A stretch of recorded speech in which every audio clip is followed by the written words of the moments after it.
Hola, hola, ¿cómo están? Buenas noches, soy Mijael Arrioleca, esto es Contacto de Verano. Hoy tenemos un programa que ustedes no pueden perderse, porque vamos a hablar de varios temas que están bastante calientes. Primero nos acompaña la ministra de la Mujer, a quien le agradezco mucho por su presencia, Ana María Choquehuanca, con quien vamos a hablar sobre violencia de la mujer y estos casos terribles que hemos conocido en los últimos días. Y luego vamos a tener una mesa de análisis político con Sinesio López y Jeffrey Radzinski para pensar un poco juntos qué es lo que está pasando en Venezuela y cuáles son las posibles salidas que el Perú tiene a esta crisis diplomática que algunos dicen ha atenuado y otros dicen ha encrespado. Esperaremos a ver qué dicen nuestros analistas. Y finalmente vamos a tener un debate entre dos candidatos a la municipalidad de San Miguel, que son el señor Robert Castro Guerra, precandidato al distrito de San Miguel, y también por Carlos Díaz Nakamura, que es precandidato por el mismo distrito. Ya les vamos a contar de qué partido y cuáles son sus propuestas, pero vamos a dejar los preámbulos, que ya nos acompaña la ministra de la Mujer, Ana María Choquehuanca, a quien le damos la bienvenida. Y pues, ministra, la pregunta que corresponde hacer es, la última vez que estuvo aquí con nosotros nos dijo que iba a lanzar una institución multisectorial con la finalidad Una de instancia. atacar este problema, una instancia. Cuéntenos en qué ha quedado Claro, esto. a ver, sí, nosotros conformamos la instancia, que es una instancia nacional que promueve la protección y seguridad de niños, niñas y adolescentes. Entonces, ¿qué es lo que nosotros queremos allí? Lo que queremos lograr como ministerio es una buena articulación entre todas las instituciones, que de comienzo estuvieron solamente el Poder Judicial, el Ministerio Público, el Ministerio de Justicia, perdón, el Ministerio de Interior y bueno, y nosotros y el Ministerio de Educación. Pero ahora hemos ampliado esta instancia y está participando directamente. Mañana tenemos la segunda reunión, se está incorporando a Defensoría del Pueblo, al Ministerio de Salud, que está trabajando un plan de salud mental que es muy interesante en verdad, y al Ministerio de Justicia, que eso es muy importante, aparte del MIDIS, ¿no?, que también tiene el trabajo con los Claro, niños. con los niños. ¿Y ha traído usted nuevas cifras, ministra, sobre la situación y la realidad de cómo viene evolucionando este asunto? Bueno, en realidad en el caso de temas de violencia para la mujer, que eso es lo que nosotros tenemos dentro de los centros de emergencia, que en realidad es violencia contra la mujer y los integrantes del grupo familiar. Allí están incluidos Niños y las cifras de adolescentes. niños, niñas y adolescentes. Sí, nosotros hemos tenido 9.908 casos atendidos en los centros de emergencia mujer. Allí, por ejemplo, tenemos que la violencia psicológica, o sea, las denuncias están en el 50.4%, y que ha sido el más recurrente, ¿no? Ahora, ¿Y la esto se ha física en incrementado? 41%, y sí, claro, sí ¿Sí? se han incrementado. Las denuncias se han incrementado muchísimo. Ahora, esto no significa que la incidencia haya aumentado, ¿correcto? Mira, con respecto no podría yo, digamos, remontarme a años anteriores porque No hay data. definitivamente no hay data. O sea, hay data, pero de la que llegaba a los centros. Ahora ahí tenemos dos factores. En uno, que de pronto la mujer, digamos, no llegaba siempre a una comisaría y se quedaba en el camino. Por otro lado, en nuestro caso, los centros de emergencia mujer que teníamos, 250, no estaban dentro de una comisaría. Entonces, eso imposibilitaba, por ejemplo, que la persona, si iba a un centro de emergencia, en el interín de ir de ahí a la comisaría, muchas veces no llegaba. Porque en todo caso, o era engorroso, o era que hemos visto en algunos casos que en las comisarías decían, no, pero eso no es una pelea No, más, vaya usted a hablarse con no su esposo. vaya, venga mañana, claro, o no, ahora no podemos atender, no atendemos ese caso. Entonces, ahí ya se retrocedía. Lo que no ocurre ahora con los centros de emergencia mujer que están instalados dentro de una comisaría y que son los que permiten que cuando llega la persona con la denuncia, el abogado interviene inmediatamente. El abogado es parte de ella ya, de la víctima. Entonces va, asienta la denuncia ahí mismo en la comisaría. Entonces, además, está el psicólogo también que le presta el otro tipo de atención de contención emocional, pero al margen de ello, el soporte legal es muy importante porque permite realizar también un buen expediente fundamentado, con evidencias, con pruebas y de todas maneras muy Que se sólido. convierta en una sanción, dice usted. Muy sólido, ¿para qué? Sí, para que la Fiscalía pueda pasarlo, pueda presentarlo al Poder Judicial debidamente sustentado, para que el Poder Judicial luego pueda sentenciar y no declarar lesiones leves solamente en algún caso, cuando en realidad son lesiones mucho más graves. En la evaluación de riesgo, que es la que hace la policía o la Fiscalía, También ver el tema de que, por ejemplo, esta persona de repente no es conveniente que regrese a la casa porque ahí se va a convertir en víctima de un feminicidio. Claro, que el Entonces, riesgo de feminicidio ya está latente. todos esos factores los vigila el Centro de Emergencia Mujer a través de los 4 profesionales que la atienden en ese Ahora, momento. sobre la funcionalidad de estos centros y del trabajo que se viene desarrollando, ministra, no puedo dejar de preguntarle. Esta semana estuvo esta señora que fue lamentablemente violada durante el censo paupérrimo, dicho sea de paso, que se realizó Sí. a comienzos de este año, a finales del año pasado en realidad, y estuvo en el programa de Beto Ortiz y ella denunció una serie de situaciones que comprometían directamente a su cartera y a usted como ministra. Dijo Bueno, que se le habían prometido muchas claro. cosas que no se habían cumplido, que usted había prometido directamente conseguirle un trabajo, que le había prometido conseguirle una bodega, que le había prometido visitar a su hijo cuando él reciba un diploma a fin de año, si es que lo lograba, y que esto no ha sucedido. A ver, vamos a ir por partes. La información no es tan exacta, bueno, pero yo respeto las formas de expresar de las personas. En primer lugar, lo que yo quiero aclarar es que nosotros tenemos el convencimiento pleno de que debemos dar protección a las víctimas de violencia. ¿Pero en este caso se ha hecho, por ejemplo? Sí.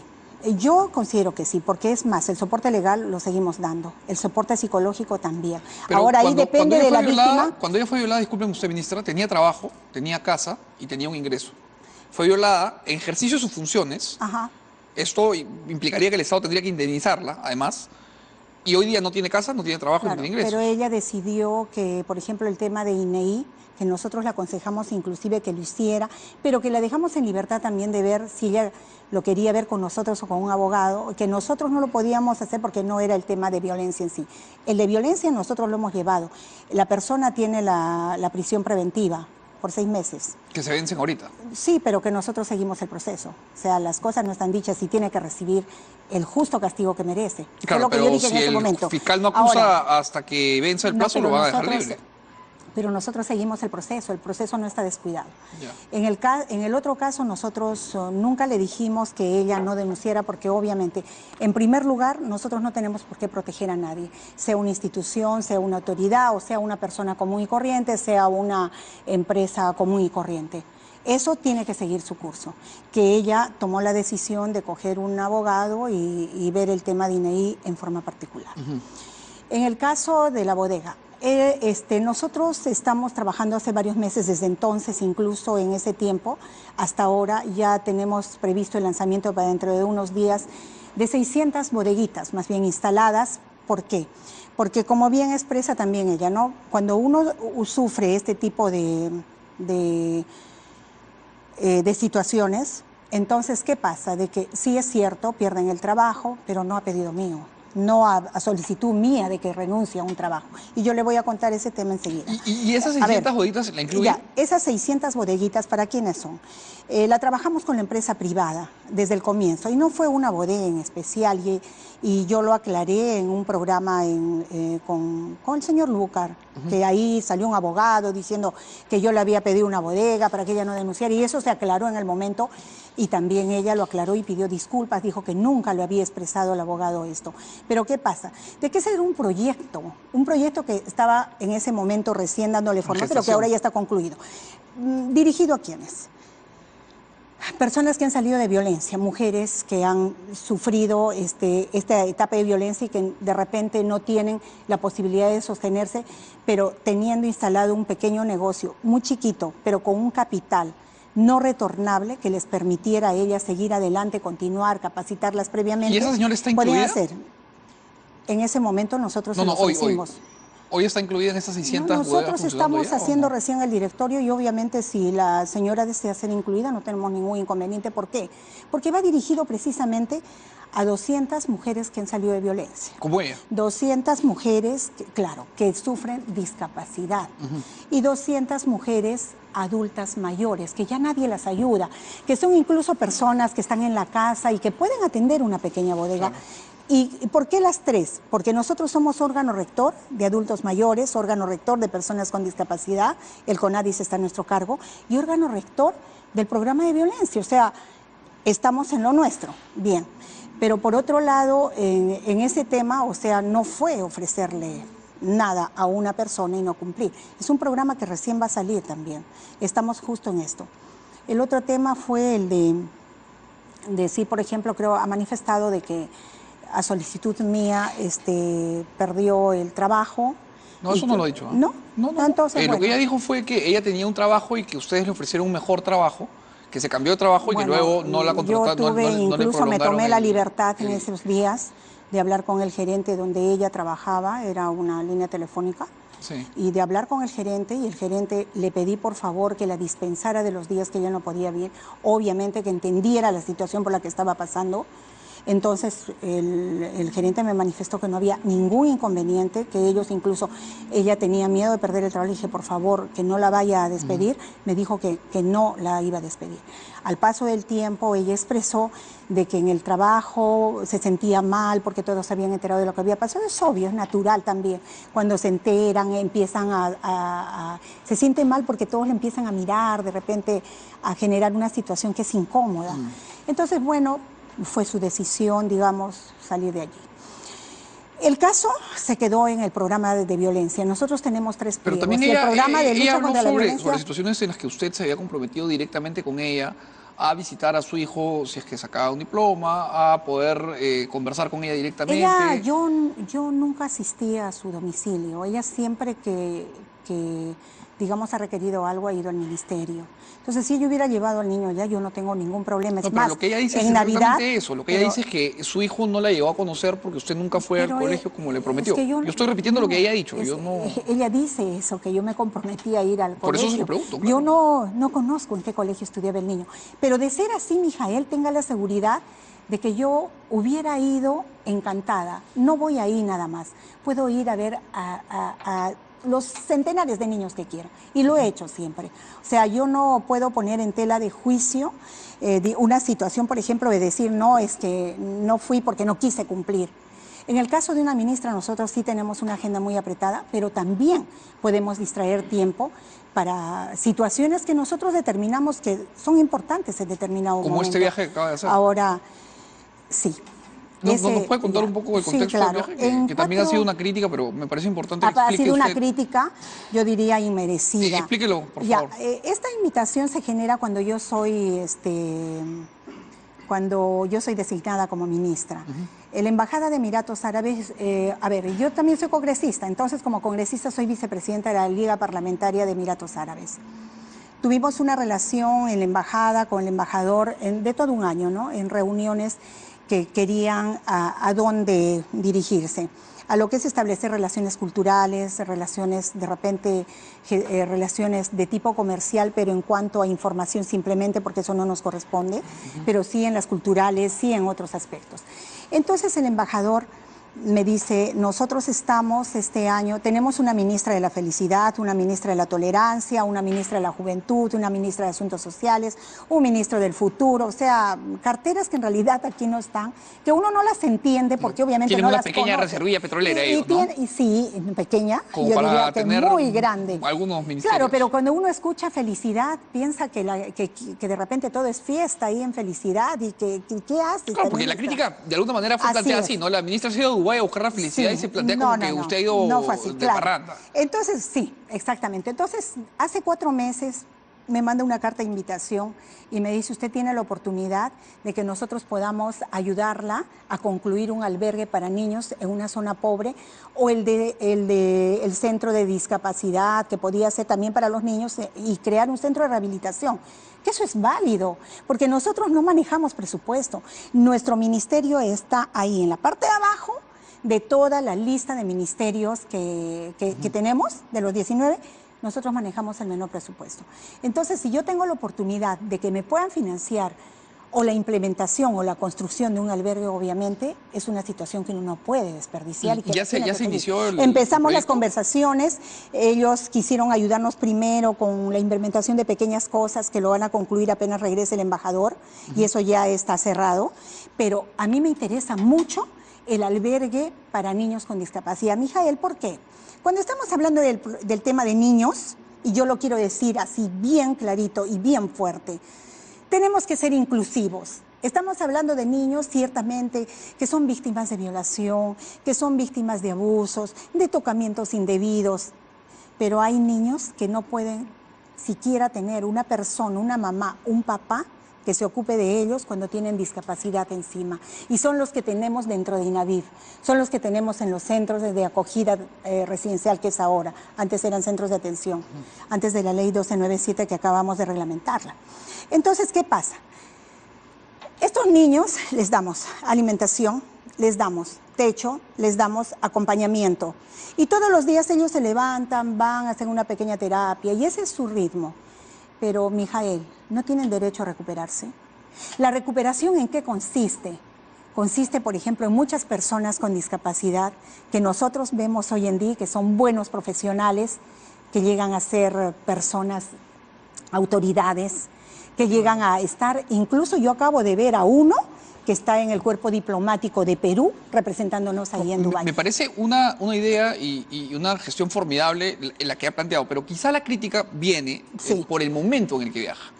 Porque la niña Jimena acababa de ser asesinada, había pasado luego lo de este mototaxista en San Juan del Lurigancho, entonces quizá el momento de ir a Dubái no era ese. El momento no era ese, pero el compromiso es uno. Y yo le cuento en qué consiste. En primer lugar... Pero sí le parece que el momento no era ese. Yo pienso que el momento más oportuno no era, pero el compromiso se tenía que dar. En una, porque ya, o sea, todo estaba dispuesto para, no solo para asistir a este evento. A mí el evento podía cancelarse. A mí, y es más, los recursos que se han utilizado no son del Estado, es de la embajada. O sea, es la embajada la que hace todo el gasto. ¿Por qué? Porque queremos concluir el tema con la ministra de la Felicidad, el tema del albergue para niños con discapacidad. A mí me interesa mucho. La ministra de la Felicidad es mujer. Es mujer. ¿Y usa burka? Y es para la felicidad y el bienestar. Es ese. Entonces, ¿qué significa felicidad para ellos? Es lograr bienestar para los tomadores de decisiones se enfrenten las actuales crisis, mire, lo que es muy importante, y acelerar el proceso de integrar el bienestar basados en las ODS, son los Objetivos de Desarrollo Sostenible. Dentro de estos objetivos nosotros trabajamos dos temas, el objetivo de desigualdad, que es el 10, y el 5, que es género. Pero al margen de ello está la 6ª Cumbre Global de Gobiernos del Mundo, 150 países. Yo no sé si en un evento como este, donde está el presidente del Banco Mundial, que señala, que felicita al Perú, porque nosotros en el tema de educación hemos avanzado, y muy rápido, y que él cree que nosotros podemos avanzar más, o Christine Lagarde, del Fondo Monetario Internacional, que manifiesta abiertamente y dice, es que ustedes en paridad salarial acaban de sacar una ley, y son el país que más rápido está avanzando en Latinoamérica, pero usted, ministra, tiene que ponerle más fuerza, porque no solamente es paridad salarial. Nosotros la podemos ayudar desde distintos ángulos, de manera que el Perú pueda avanzar mucho más para lograr ese trato igualitario. Que no maten a nuestros niños, claro, que no los violen a nuestras niñas, que no haya tanta violencia. Pero eso, por supuesto, es desde varios sectores. Y también ahora, ¿esta cumbre de 150 países fue también en Dubái? Fue el mismo, ese fue el evento. Claro. Es que la felicidad fue solamente el primer día, sábado. Yo viajo de aquel día jueves. Demoro 26 horas en llegar. Yo llego el sábado en la noche allá, a las 12:30 de la noche. Y el domingo, el viernes a esa hora. Y el sábado a las 8 de la mañana empezaba este evento hasta la tarde. El domingo empezaba la 6ª Cumbre Global, que es el que le digo, ¿no? Entonces... ¿La delegación fue solamente usted o fueron de varios Perú? ministerios? No, de Perú solo fui yo. Y el embajador que estuvo allá, ¿no? Ahora, el tema que se trabaja ahí, por ejemplo, ¿cuál es? A mí me interesaba mucho el tema de contactos también. Entonces, cerrado un preacuerdo con la Universidad de Melbourne, para que nosotros, de Australia, con Leah Waters, para trabajar el tema de la posibilidad de implementar un programa piloto en 5 colegios del Perú, y se hace para trabajar el tema de salud mental en los adolescentes. Eso es un programa piloto que ellos han aplicado también en otros países. Entonces, yo espero que ella misma, Lía, pueda venir, o mandarme a su representante para que nosotros cerremos esto. Pero esta propuesta la tiene que aprobar el ministro de Educación. O sea, ahí, por ejemplo, a nosotros nos interesa esto. Nos interesa muchísimo, por ejemplo, a ver, que las fundaciones que han estado presentes, alguna podamos obtener una respuesta. Como le digo, pero el tema central para mí es el tema del albergue. Yo espero hacerlo realidad y espero que este viaje me traiga a mí un albergue que no solamente es un deseo, que no solamente pueda trasuntarse en un sueño. ¿Para cuándo cree que estaría el albergue? El albergue, en cuanto ellos terminen de evaluar el anteproyecto que yo he llevado y que se ha presentado, me imagino yo que en un par de meses vamos a poder tener una respuesta y que ellos lo puedan, para mí, es que ellos lo puedan hacer integral, o sea, todo. Pero en todo caso, si es la implementación o si es la infraestructura, que es lo que a mí me gustaría, muy bien, ministra. Yo le agradezco muchísimo por contarnos en qué ha andado en las últimas semanas. Creo que ha aclarado el panorama con respecto a este viaje y pues siempre un gusto conversar con usted. Tenga buenas noches y nosotros nos vamos a un corte. No sé si quiere decir algo de despedida. Sí, claro, por supuesto. Decirle que mañana es la reunión de la segunda reunión de la instancia y que vamos a lanzar 3 productos. En primer lugar, el que ustedes nos van a ayudar, que es un folleto que nos permite que la mamá lo reciba. Lo vamos a difundir a nivel nacional. Que la mamá lo reciba y vea, en primer lugar, qué síntomas presenta un niño de 0 a 3 años cuando es víctima de violencia, o en el colegio, o dentro de la casa, para que ella pueda identificar si el niño tiene estos problemas. De 0 a 3 años, de 3 a 7 años, de 7 a 11 años, por escalas, para que ella pueda ayudarse también a ver de qué manera lo puede ayudar además y cómo la comunidad puede ayudar y cómo puede observar la comunidad a un niño que probablemente tenga estos problemas. Estos síntomas. Claro, estos síntomas y que oportunamente nosotros podamos ayudarlos, ya sea desde la familia o desde las autoridades, ¿no? Bien, ministra, que le vaya bien entonces con este evento el día de mañana, que su éxito va a ser importantísimo. Y tenemos para el lanzamiento, un problema de todos tenemos también el lanzamiento de la plataforma de acoso virtual. El de acoso virtual mañana. Mañana estaremos ahí con nuestras cámaras para que usted nos lo pueda contar seguramente y luego difundiremos esta información. Muchas gracias, ministra, por venir. Hacemos un corte y lo hacemos con una mesa sobre Venezuela. No se lo pierdan.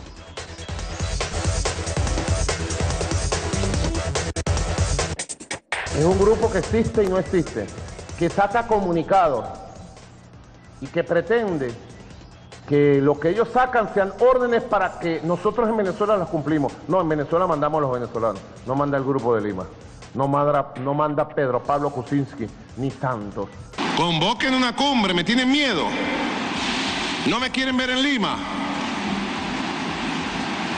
Me van a ver. Porque llueva, truene o relampaguee, por aire, tierra o mar, llegaré a la cumbre de las Américas con la verdad de la patria de Simón Bolívar y de Antonio José de Sucre. Allí llegará la verdad de Venezuela a la cumbre de las Américas. Son los gobiernos más impopulares del planeta. Pero Pablo Kuczynski tiene menos de 2 años en el poder y tiene 75% de rechazo. Y de acuerdo a las encuestas en Perú, el 56% de los peruanos quiere que renuncie, que se vaya. Kuczynski tiene dificultades para hablar español. Son los gobiernos. Bueno. Tremendas las palabras del señor Nicolás Maduro, que ha dicho que llueva, truene o relampaguee. En Lima no llueve. Tranquilo, señor Maduro, no se preocupe, va a llegar usted tranquilo. A mí me encantaría que sea por mar. Me imagino una escena fantástica, formidable, él llegando quizá a las Costa Verde en una buena tanga, pero sería eso ya cuestión de ficción. Nos acompañan Jeffrey Radzinski y el profesor Sinesio López para hablar de este tema, porque sin duda, más allá de las posiciones que se puedan tener con respecto a Venezuela, ha habido una mala comunicación por parte del gobierno peruano. Entonces, quería yo escuchar las opiniones de ambos con respecto a toda esta mini crisis que se ha generado en torno al tema venezolano, profesor. A ver. Yo creo que hay... Para comenzar, hay un problema político de parte del gobierno, no hay claridad, digamos, no hay una posición política clara del gobierno. Primero lo invita, después lo desinvita, en fin, ¿no?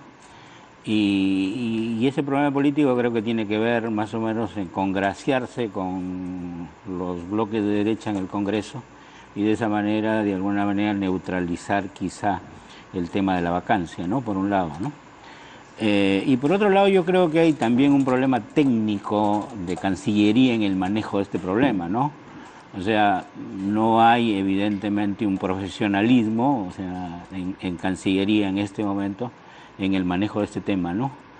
Entonces, ¿En qué le parece que ha fallado Cancillería específicamente? bueno, porque debió asesorar al presidente, digamos, en precisar mejor, digamos, las razones por las cuales no debe venir Maduro, o debiera venir, o sea. Claro. Yo creo que Cancillería debió pelear que debía venir, o sea, ¿no? O sea, después de todo, las relaciones internacionales no se deciden por ideologías ni por regímenes políticos, ¿no? Sino por intereses de los estados, ¿no? Tú puedes tener dictaduras que pueden venir, o sea, y de hecho han venido dictaduras, incluso se las ha condecorado, el Congreso ha condecorado a la dictadura de China, digamos, ¿no? O sea, A Xi Jinping hace poquito, claro, ¿no? por supuesto, y entonces, ¿qué es esto de que porque no es demócrata no puede venir? Además es un congreso americano, no sé, de América en general, y hubiera sido interesante política y de un punto de vista periodístico el encuentro Trump y Maduro, ¿no? Que todavía podría darse, ¿no? Porque Trump dice que va a venir como sea. Jeffrey, ¿tú qué opinas? Sí, yo creo que más allá de los procedimientos y los códigos diplomáticos, el gobierno del presidente Kuczynski, que tiene pues mucha impopularidad, no mucho rechazo, sabe que esta es una medida que, digamos, va a ser aprobada, aceptada por las mayorías, no solo por la derecha parlamentaria, creo yo, como decía el profesor, sino en general por la ciudadanía. Y más allá del manejo del Ministerio de Relaciones Exteriores, tengamos en cuenta también la perspectiva del tiempo, porque estamos a mediados de febrero y la cumbre es en casi 2 meses. Sí. Exactamente en 2 meses, de hecho, En 14 2 de abril. meses. Sí. Y pueden pasar todavía muchas cosas, van a haber muchos idas y vueltas, y digamos... En el medio hay Corte Interamericana, Barata, Odebrecht. Exactamente, iba precisamente a eso, ¿no? En 2 semanas deberían estar ya las declaraciones de Barata, y hay una serie de cuestiones fundamentales para este gobierno débil, ¿no? Con una amenaza de una nueva votación de vacancia pronto. Entonces, digamos que van a pasar muchas cosas entre esta discusión y otras discusiones sobre el mismo tema antes de la cumbre, ¿no? Ahora, yo quería plantear un tema que puso sobre la mesa el profesor López hace un momento, y es que cuando decía el profesor que a los dictadores también se les recibe, si uno lee el comunicado del Grupo de Lima, uno puede reemplazar Venezuela por Cuba y encaja perfecto. Entonces tendrían que desinvitar también al gobierno de Cuba y ¿no? De acuerdo, por eso no suena las explicaciones de la ministra Aljovín, como digo, más allá de los códigos, los procedimientos diplomáticos, no suena, digamos, muy potente, ¿no? El fundamento, digamos, no queda claro, porque en noviembre del año pasado lo invitan cuando ya evidentemente lo de Venezuela era una dictadura. Lógico. Entonces... no es que eso ha sobrevenido, ha pasado en los últimos meses, entonces, digamos, no debieron haberlo invitado. La explicación, justo lo vi en este canal hace algunas horas, la ministra Jovín decía que se debe un poco al adelanto de elecciones, que en ese momento cuando lo invitaron había un intento de la oposición venezolana. Por evitarlo. Exacto. Pero ya estaba planteado. Totalmente. Y la Asamblea Nacional Coincido. Tiene todo el poder Coincido. en el partido de gobierno. Coincido. Y un punto solo para redondear la idea es, estas elecciones adelantadas en Venezuela son el 22 de abril. Entonces, el juego de Maduro también apunta a esas elecciones, que obviamente son una pantomima, porque sabemos que las elecciones en dictadura, en Cuba han habido muchas elecciones también, Sí, claro. ¿no? Por décadas. Ahora, hay un tema que me parece interesante también, que quedó planteado, que es que en las cumbres internacionales y en la diplomacia, las ideologías no tendrían por qué ser un elemento de juicio, y tampoco el sistema político. Porque creo que la gente confunde el hecho de que uno pueda rechazar de manera consistente y con convicción a la dictadura de Nicolás Maduro, que yo creo que es sátrapa y asesina, pero eso no quita que sea justamente la diplomacia el camino a través del cual uno puede presionar para que esto cambie.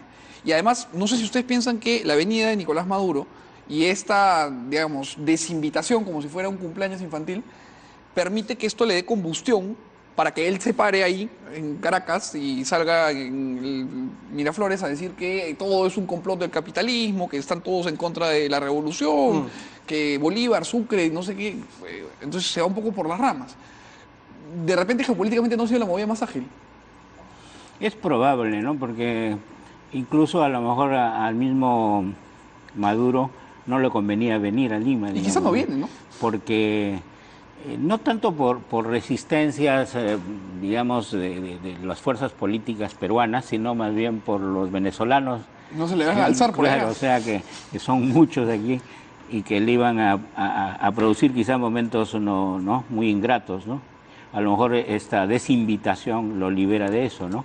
Y lo que está diciendo probablemente es simplemente una grita show para la galería, ¿no? Claro. Sí, y Maduro, que es un comunicador político, pues histriónico, ¿no?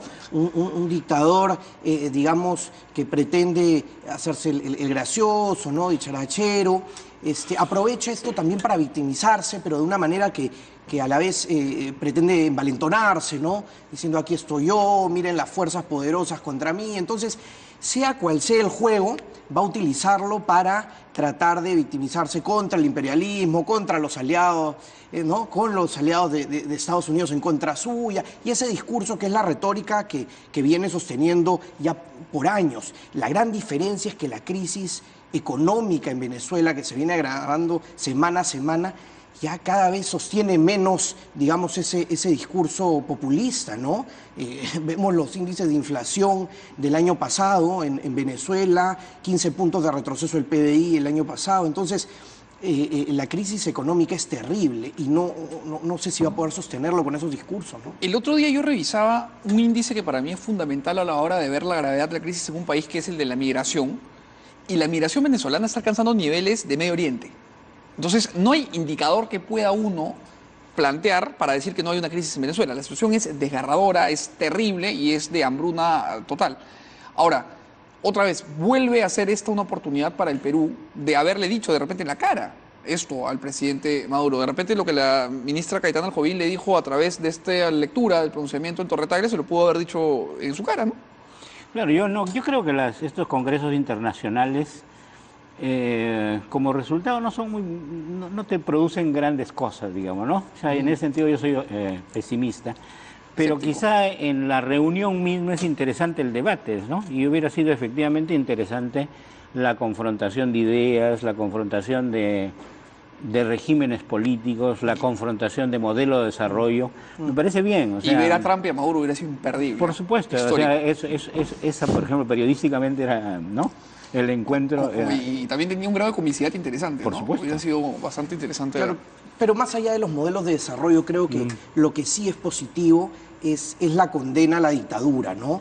Es ese mensaje de la democracia frente a la dictadura, y me parece que en ese sentido sí está bien. Y eso se ata un poco con la migración de los venezolanos que comentabas. En el Perú, que no es un país que ha estado acostumbrado en los últimos años a recibir estas cantidades de... Y no es un país fronterizo, exactamente, ¿no? Exactamente. Tener más de 100.000 venezolanos ya no es poca cosa, ¿no? Y la gran mayoría han llegado en los últimos 2 años. Entonces, yo saludo, por ejemplo, la norma que aprobó hace algunas semanas el gobierno, ¿no? Regularizando y formalizando. Que les permite llegar a trabajar. Que les permite llegar a trabajar, exactamente. Creo que también esos temas se pueden discutir ya para entrar en la política más nacional, ¿no? Sí, sí, claro.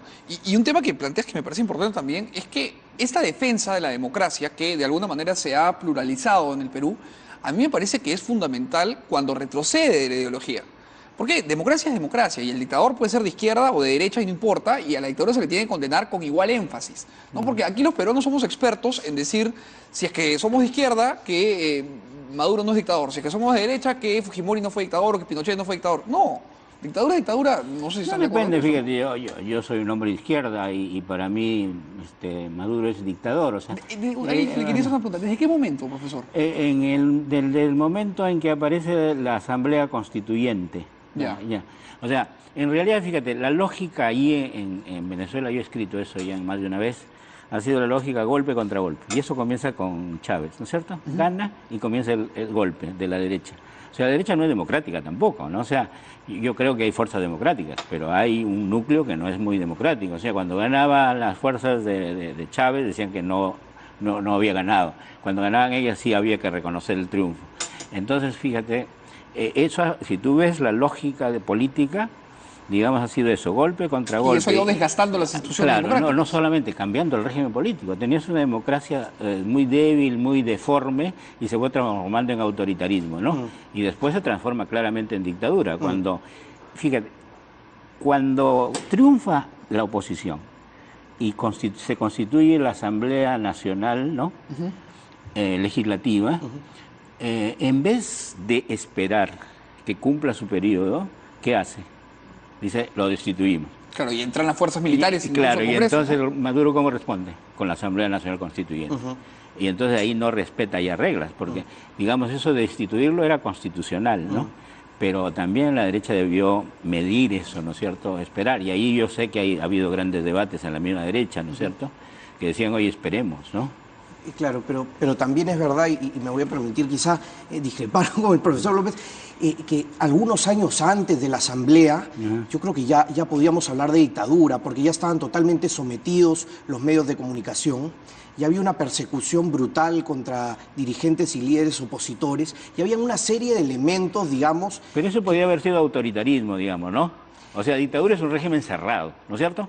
Sin separación de poderes. Claro, sin separación Pero de la poderes. separación de poderes en Venezuela ya estaba bien debilitada, ¿no? Yo creo que, digamos... Ya tenías Asamblea Nacional Legislativa, o sea, déjate, ¿no? O sea, había eso, ¿no? había un Pero el control ya Tribunal del Poder Supremo de Judicial. Justicia estaba ahí bastante claro, amarrado, claro, por eso. otro lado O el los Poder medios Ejecutivo mismos, completamente ¿no? tomado, los medios de Pero- comunicación desgastados. Pero había, pues en el autoritarismo efectivamente hay eso, pero todavía es un régimen semiabierto, digamos, ¿no? ¿Y usted considera que el fujimorismo fue una dictadura? No, técnicamente yo creo que fue un autoritarismo competitivo. Yo iba a Exacto, poner ese una ejemplo, autoridad. porque Claro. con esa lógica, digamos, yo sí creo que el fujimorismo devino en una dictadura, al Ya. final, sobre todo en el año 2000, cuando se fue una Quizá, ¿no? reelección inconstitucional, pero más allá, digamos, de los matices en este espectro, ¿no? Entre el totalitarismo como la dictadura más extrema, creo que lo de Venezuela hoy... Y hace mucho tiempo, en mi opinión, y es una dictadura evidentemente, ¿no? Creo que No, sobre no, eso ahora sí, no hay podría haber un problema. consenso, ¿no? Sí, lo hay, creo que lo hay. ¿no? No hay, no, Son pocas no, las en la fuerzas izquierda que- hay todavía algunas líderes que no lo reconocen, pero cada vez son menos, digamos, ¿no? Yo creo que el pensamiento de la izquierda más o menos tiende a reconocer que hay una situación, Bien. obviamente. Sí, yo también creo que hay consenso dentro de la izquierda. Yo les agradezco muchísimo a los dos por estos interesantes aportes. Hemos volado en tiempo, como suele pasar en la tele, pero ha sido interesantísimo escucharlos a los dos. Muchas gracias por venir. Vamos a hacer un Gracias. corte y regresamos.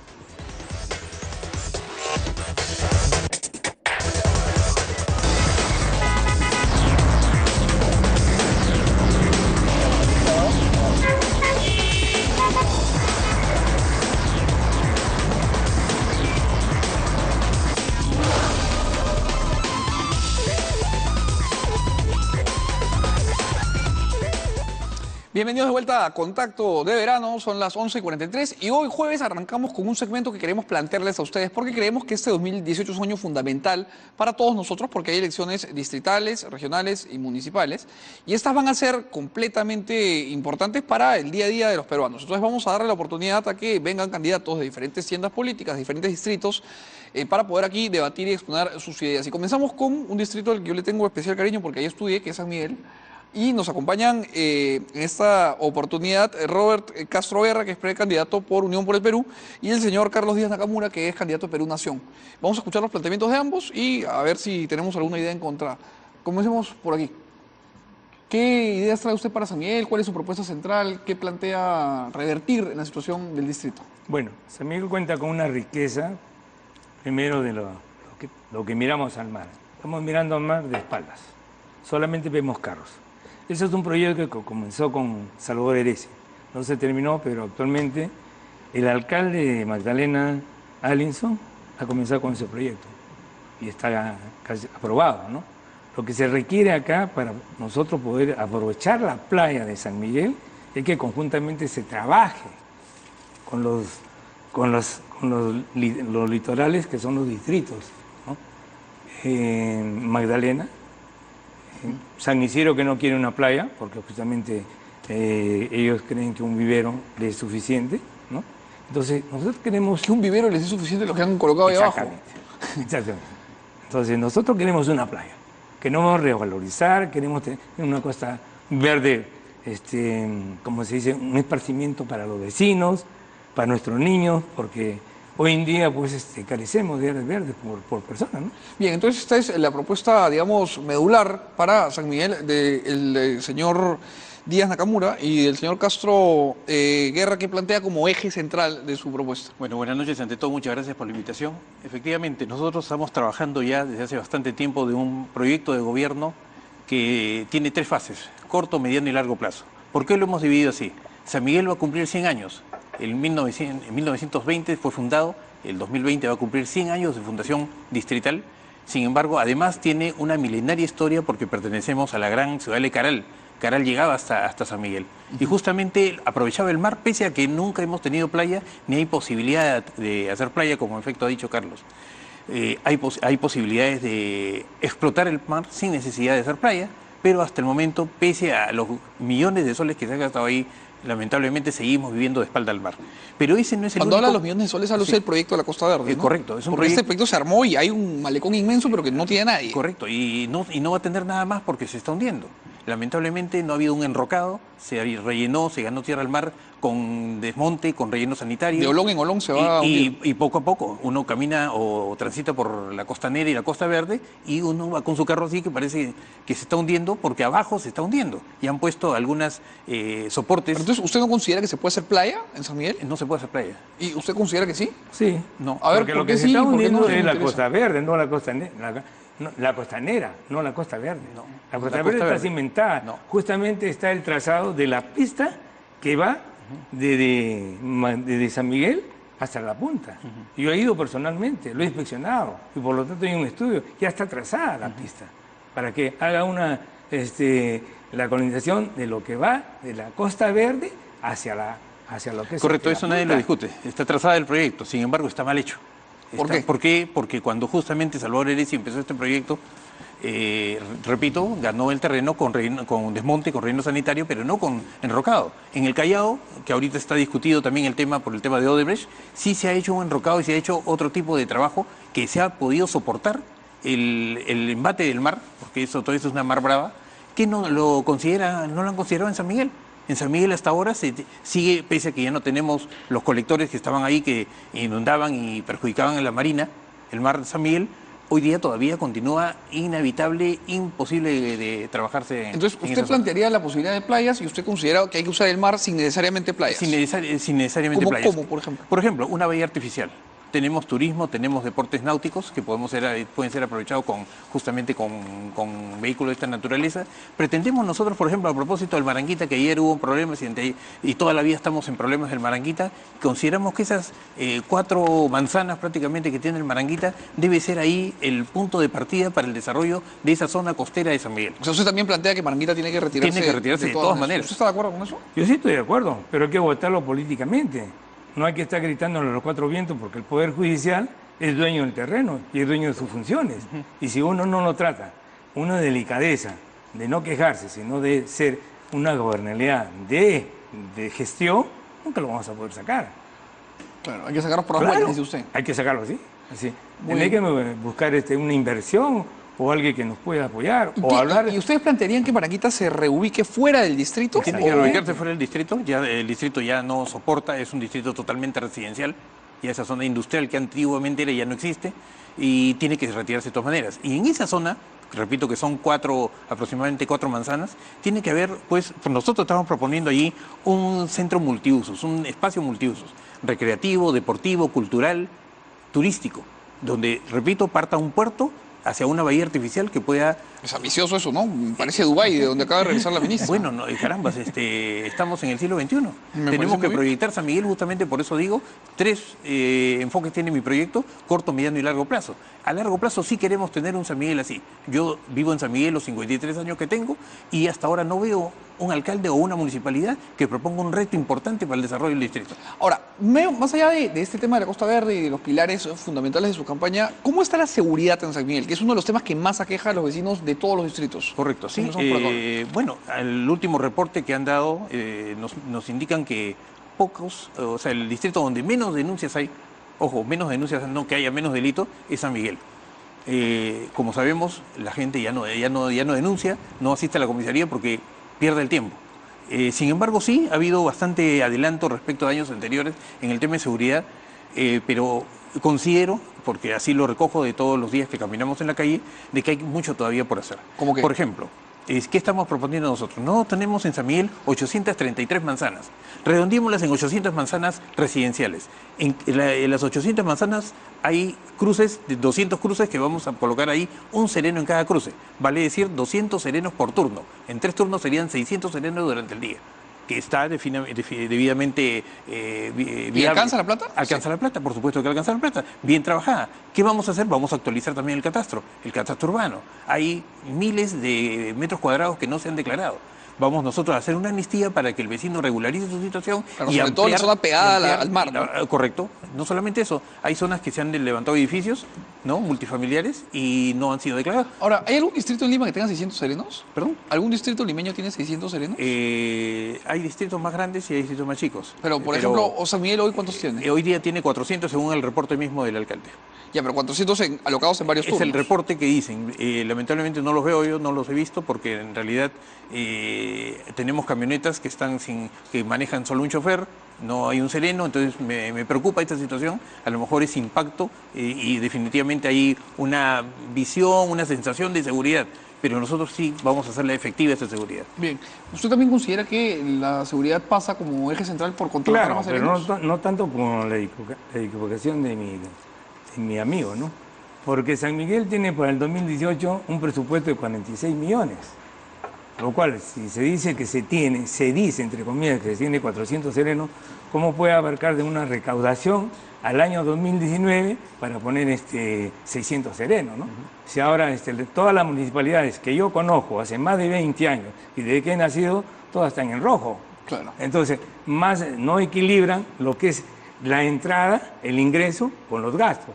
Entonces, no sé de dónde salió el señor Robert Castro, de que con el presupuesto adquirido puede tener esa cantidad, ¿no? Ampay, me salgo candidato porque acabo de ver que acaba de abrir usted su Sobre folio y lo veo a usted con una foto también de Dubái. Claro. Del Hotel Burj Al Arab. Entonces veo que los candidatos de San Miguel quieren convertir a San Miguel, al distrito, en un Dubái peruano. Él dice que no se puede la playa. Sí se puede. Lo que pasa, faltan los espigones, ¿no? En tipo de L. Pero enseñe usted que tiene su espigón a los Dubái, ¿ah? Falta espigones, rompeolas, no vayan a creer ustedes que estoy yo inventándome, ¿ah? Acá está mismo Dubái, los candidatos proponen que San Miguel tenga así su hotel, ahí lo tienen, el Hotel Burj Al Arab en Dubái, y las playas, esto es Santa Bárbara, creo, en California. Claro. Ahora, pero esta no es una playa artificial. Claro, por supuesto, porque ¿Sí no es? se puede. En la Costa Verde, o sea, hacer unos edificios, la Costa Verde, ¿no? O sea, la Costa Verde no se puede. ¿Por qué? Porque tiene mucho peso, pero sí se puede hacer en el agua, justamente con el empedrado, que son los espigones, más los hormigones, que vienen en forma de L o en forma de T. Y ganamos más o menos una playa de 600 metros. Ahora, si hay, antes les hago una pregunta a los dos, se las dejo ahí y ustedes la responden. Hay una diferencia central entre el Golfo donde está ubicado los Emiratos Árabes y la ciudad de Lima, que es que nosotros estamos sujetos a terremotos y a tsunamis. Justamente ese era el punto. Eso le quería preguntar. San Miguel desde Marbella, que es Magdalena, hacia la punta, en realidad, hasta Marbella tiene una geografía marina así, y conforme va acercándose al Callao, el calado llega al fondo del mar. Y ahí empieza la mar brava, golpea acá. El año 40, cuando hubo el terremoto del 40, me cuentan los vecinos que vivían ahí, tenían casi 4 cuadras más adelante, donde hoy día está la Costanera y la Costa Verde también. ¿Qué pasó? El terremoto inundó, porque no hubo un tsunami que inundó, pero sí golpeó abajo, y todo eso se hundió. Y hubo un maretazo tremendo que se llevó todo barranco. Cosa que va a ocurrir nuevamente, más aún por el peso de los edificios que han sido irresponsablemente construidos ahí.